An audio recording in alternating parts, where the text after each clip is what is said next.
There's a word in German that you'll never find in any textbook. Not because it's rare. Germans use it all the time. You'll see it on legal documents, government forms, official letters. The word is unverzüglich. It means without delay, immediate, right now. Except it doesn't. Not really. And that tiny difference between what this word seems to mean and what it actually means, it accidentally destroyed a 40-year-old dictatorship. Let me explain. November 9th, 1989. East Germany. A tired bureaucrat named Günter Schabowski sits down for a press conference.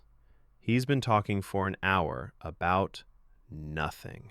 Agricultural reports, party meetings. The journalists are half asleep until someone asks him about the new travel regulations. He reaches into his pocket, pulls out a crumpled piece of paper, squints at it. Here's the thing.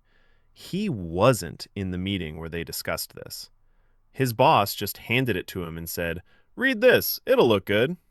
So he doesn't really understand what he's reading. Then a journalist shouts, "When does this come into effect?" Schabowski looks at the paper, scratches his head.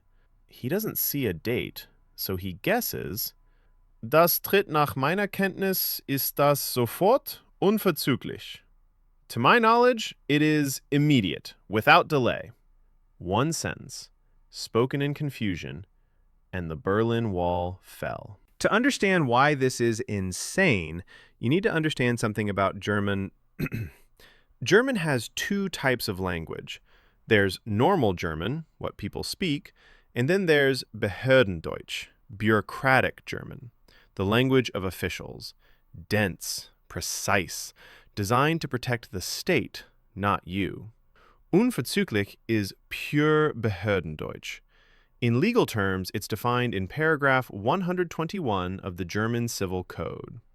Ohne schuldhaftes Zögern, without culpable hesitation, which sounds like right now, but actually means as soon as the proper procedures allow.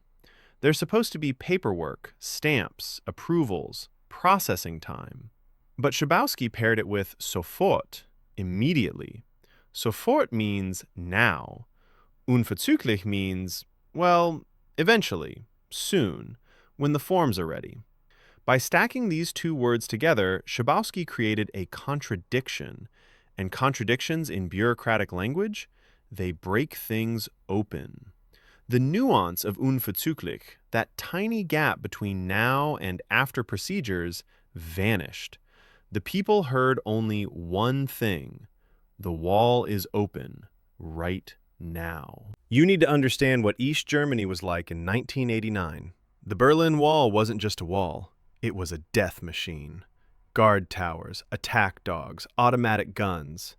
Since 1961, hundreds of people had been shot trying to cross it.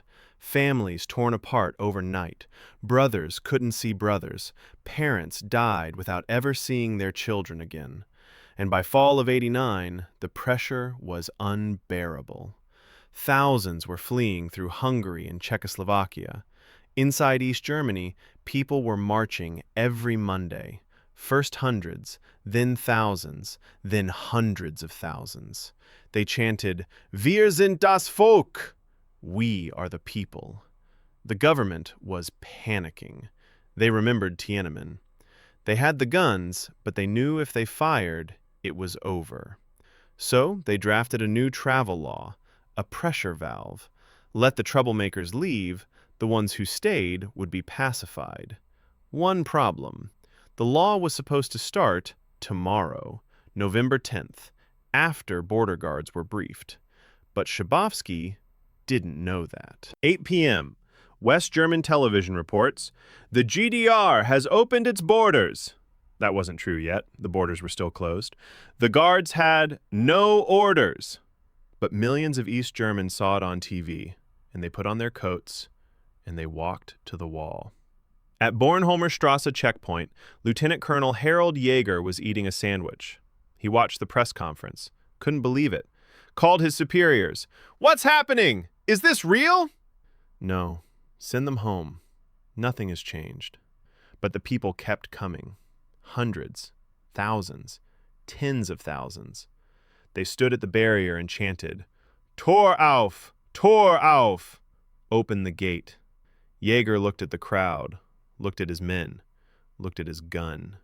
He had served at this border for 25 years, and in theory, he could order his men to fire. But he couldn't do it. These weren't enemies. Families, students, workers, children, and they all kept saying the same thing. He said unverzüglich. He said now. 11:30 p.m. Jaeger didn't get permission.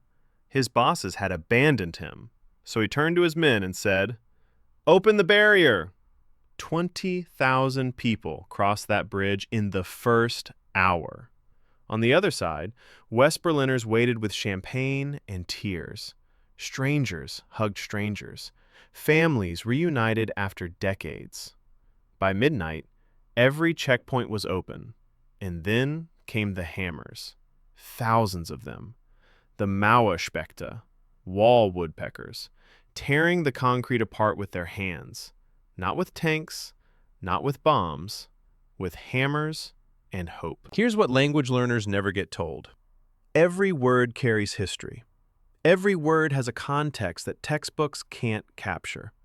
Unverzüglich looks simple, without delay, but that night it wasn't simple at all. Its bureaucratic vagueness, that tiny loophole between now and after procedures, got crushed by the desperation of a crowd who refused to hear anything but freedom. Schabowski misread a note, used a word he didn't fully understand, and the ambiguity of that word, the gap between its legal meaning and its emotional meaning, changed history. This is why learning a language is never just memorizing vocabulary. Words aren't neutral. They carry power. They carry assumptions. They carry the weight of every time they've been used before. And sometimes, when someone says the wrong word at the right moment, walls come down. The Berlin Wall didn't fall because of a summit. It didn't fall because of a war. It fell because one tired bureaucrat misread a note, because a TV anchor reported it as fact before it was true, because a border guard chose not to shoot, because of a single German word, unverzüglich, and because millions of people decided that the language of bureaucracy no longer had power over them. So the next time you learn a word, really learn it. Remember this. You're not just learning a translation, you're learning a piece of history that could one day change everything.